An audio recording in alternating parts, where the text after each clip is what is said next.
ನಮಸ್ಕಾರ. Info with Swati ಚಾನಲ್ಗೆ ಸ್ವಾಗತ. ಗೃಹಲಕ್ಷ್ಮಿ ಹಣದ ಬಗ್ಗೆ ಫೈನಲಿ ಲಕ್ಷ್ಮಿ ಹೆಬ್ಬಾಳ್ಕರ್ ಅವರು ಒಂದು ಸ್ವಲ್ಪ ಸ್ಟೇಟ್ಮೆಂಟ್ಗಳನ್ನ ಕೊಟ್ಟಿದ್ದಾರೆ. ಈ ಸ್ಟೇಟ್ಮೆಂಟ್ಗಳನ್ನ ಕೇಳಿದಾಗ ಇದಕ್ಕೆ ನಗ್ಬೇಕಾ, ಆಳ್ಬೇಕಾ, ಅಥವಾ ಇನ್ನೂ ಕನ್ಫ್ಯೂಷನ್ ಮಾಡ್ಕೋಬೇಕಾ ಅನ್ನೋ ಪ್ರಶ್ನೆ ನಮಗೂ ಬರುತ್ತೆ.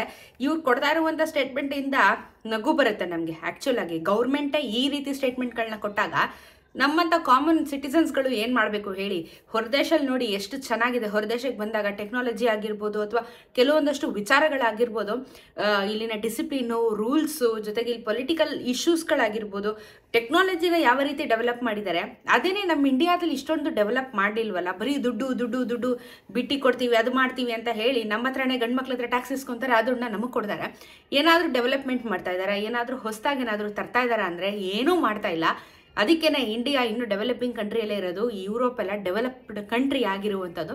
ಬೇಜಾರಾಗುತ್ತೆ ಇಲ್ಲಿನ ವಿಚಾರಗಳು, ಅಲ್ಲಿನ ವಿಚಾರಗಳನ್ನ ನಾವು ನೋಡ್ತಾ ಇದ್ದಾಗ. ಯಾವ ರೀತಿ ಇದ್ದಾರೆ ಜನರು, ಯಾವ ರೀತಿ ಇದ್ದಾರೆ, ಟೆಕ್ನಾಲಜಿ ಯಾವ ರೀತಿ ಇದೆ ಅಂತ ಹೇಳಿ. ಸೊ ಎನಿವೇಸ್, ಏನಕ್ಕೆ ಈ ಮಾತನ್ನ ಹೇಳಿದೆ ಅಂದರೆ, ನಮ್ಮ ದುಡ್ಡು ಇಸ್ಕೊಂಡು ನಮ್ಗೆ ಕೊಡೋದಕ್ಕೇ ಇವಾಗ ಸರ್ಕಾರದವರು ಕೈಯೋ ಪೊಯ್ಯೋ ಅಂತ ಇದ್ದಾರೆ. ಲಕ್ಷ್ಮಿ ಹೆಬ್ಬಾಳ್ಕರ್ ಅವರು ಒಂದು ಸ್ಟೇಟ್ಮೆಂಟ್ನ ಕೂಡ ಕೊಟ್ಟಿದ್ದಾರೆ. ನಿಮಗೆ ಗೊತ್ತಿರೋ ಹಾಗೆ ಇವಾಗ ಫೆಬ್ರವರಿ, ಮಾರ್ಚ್, ಏಪ್ರಿಲ್ 3 ತಿಂಗಳದು ಗೃಹಲಕ್ಷ್ಮಿ ಹಣ ಬರಬೇಕಾಗಿದೆ. ಅನ್ನಭಾಗ್ಯ ಹಣ ಅಂತೂ ಹೋಗ್ಲಿ ಬಿಡಿ. ಅನ್ನಭಾಗ್ಯ ಹಣದ ಬಗ್ಗೆ ಯಾವನೂ ಮಾತಾಡ್ತಿಲ್ಲ, ಏನೂ ಹೇಳ್ತಾನೂ ಇಲ್ಲ. ಅನ್ನಭಾಗ್ಯ ಹಣ ಬರುತ್ತೋ ಅನ್ನೋದೇ ಇವಾಗ ಡೌಟಾಗಿ ಹೋಗ್ಬಿಟ್ಟಿದೆ. ಅದನ್ನು 2 ತಿಂಗಳು ಹಣ ಬರಬೇಕಾಗಿದೆ, ಅದ್ರ ಬಗ್ಗೆನೇ ಏನೂ ಹೇಳ್ತಾ ಇಲ್ಲ. ಸೊ ಇವಾಗ ಗೃಹಲಕ್ಷ್ಮಿದು 3 ಕಂತಿನ ಹಣ ಬರಬೇಕಾಗಿದೆ.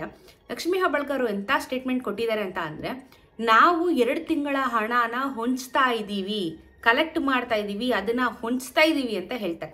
ಸರ್ಕಾರದವರು ಗ್ಯಾರಂಟಿ ಯೋಜನೆಗಳನ್ನ ಕೊಡಬೇಕು, ಗ್ಯಾರಂಟಿ ಯೋಜನೆಗಳನ್ನ ಕೊಡ್ತೀವಿ ಅಂತ ಅನೌನ್ಸ್ ಮಾಡಿದಾಗ ಹೊಂಚುವಂಥದ್ದು ಏನೋ ಅವಶ್ಯಕತೆ ಇಲ್ಲ. ಇವರೇನು ಬಿಗ್ ಮಾಡ್ತಾ ಇದ್ದಾರೆ ಬೇರೆಯವ್ರ ಹತ್ರ ಹೋಗ್ಬಿಟ್ಟು, ಕಾಸಿಲ್ಲ, ನಮ್ಮ ಹತ್ರ ಕಾಸಿಲ್ಲ, ಕಾಸು ಕೊಡಿ, ಎಲ್ಲ ಡಿಪಾರ್ಟ್ಮೆಂಟ್ ಅವರು ನಮ್ಮ ಕಾಸು ಕೊಡಿ, ಅದನ್ನೇ ನಮ್ಮ ಮಹಿಳೆಯರು ಕೊಡಬೇಕು ಅಂತ ಹೇಳಿ. ತುಂಬ ಸಿಲ್ಲಿ ಅನ್ಸುತ್ತೆ ಇವ್ರ ಸ್ಟೇಟ್ಮೆಂಟ್ಗಳನ್ನ ನೋಡ್ತಾ ಇದ್ರೆ. ಕೊಟ್ಟಿರುವಂಥ 5 ಗ್ಯಾರಂಟಿನ ಕರೆಕ್ಟಾಗಿ ಕೊಟ್ಬಿಟ್ರೆ ಯಾರಿಗೂ ಟೆನ್ಷನ್ ಇರಲ್ಲ, ಯಾರಿಗೂ ಬೇಜಾರು ಇರಲ್ಲ, ಏನೂ ಇರಲ್ಲ. ಇವರು ಇವತ್ತು ಕೊಡ್ತೀವಿ, ನಾಳೆ ಕೊಡ್ತೀವಿ ಅಂತ ಹೇಳಿ ಈ ಸಖತ್ ಕಾಗೆಗಳನ್ನ ಆರಿಸ್ತಾ ಇದ್ದಾರಲ್ಲ, ಇದರಿಂದ ಸಮಸ್ಯೆ ಆಗುತ್ತೆ. ದುಡ್ಡು ಹೊಂಚ್ತಾ ಇದ್ದಾರಂತೆ, ಸರ್ಕಾರದ ಹತ್ರ ದುಡ್ಡಿಲ್ಲ ಅಂತ ಆಯಿತು ಅಲ್ಲಿಗೆ. ಅದಕ್ಕೇನೆ ಆಪೋಸಿಟ್ ಪಾರ್ಟಿಗಳು ಆಡ್ಕೊಳ್ಳೋದು, ನಿಮ್ಮ ಹತ್ರ ದುಡ್ಡಿಲ್ಲ, ಯಾಕೆ ಗ್ಯಾರಂಟಿ ಯೋಜನೆಗಳನ್ನ ಹೆಸರು ಹೇಳಿ ಸುಮ್ಮನೆ ಎಲ್ರಿಗೂ ಬೇಸರ ಮಾಡ್ತೀರಾ ಅಂತ ಹೇಳ್ಬಿಟ್ಟು ದುಡ್ಡು ಹೊಂಚ್ತಾ ಇದ್ದಾರಂತೆ. ಆ ಹೊಂಚಿ ಅದನ್ನು DBTಗೆ ಹಾಕಿ ನಮ್ಮ ಖಾತೆಗಳಿಗೆ ಬರೋದಕ್ಕೆ ಇನ್ನೂ 2 ತಿಂಗಳು ಗ್ಯಾರಂಟಿ ಆಗುತ್ತೆ. 19ನೇ ಕಂತಿನ ಹಣನ ಯಾರೆಲ್ಲ ಕಾಯ್ತಾ ಇದ್ದೀರಾ, ಸದ್ಯದ ಮಟ್ಟದಲ್ಲಿ ಬರೋ ಥರ ಕಾಣಿಸ್ತಾ ಇಲ್ಲ. ಇದು ದುಡ್ಡಿಲ್ವಂತೆ, ದುಡ್ಡು ಹೊಂಚ್ತಾ ಇದ್ದೀನಿ ಅಂತ ಲಕ್ಷ್ಮಿ ಹೆಬ್ಬಾಳ್ಕರ್ ಸ್ಟೇಟ್ಮೆಂಟ್ ಕೊಡ್ತಾರೆ. ಇದು ನಮ್ಮ ಮಿನಿಸ್ಟ್ರುಗಳು ಕೊಡುವಂಥ ಉಡಾಫೆಯ ಮಾತುಗಳು, ಉಡಾಫೆಯ ಸ್ಟೇಟ್ಮೆಂಟ್ಗಳು.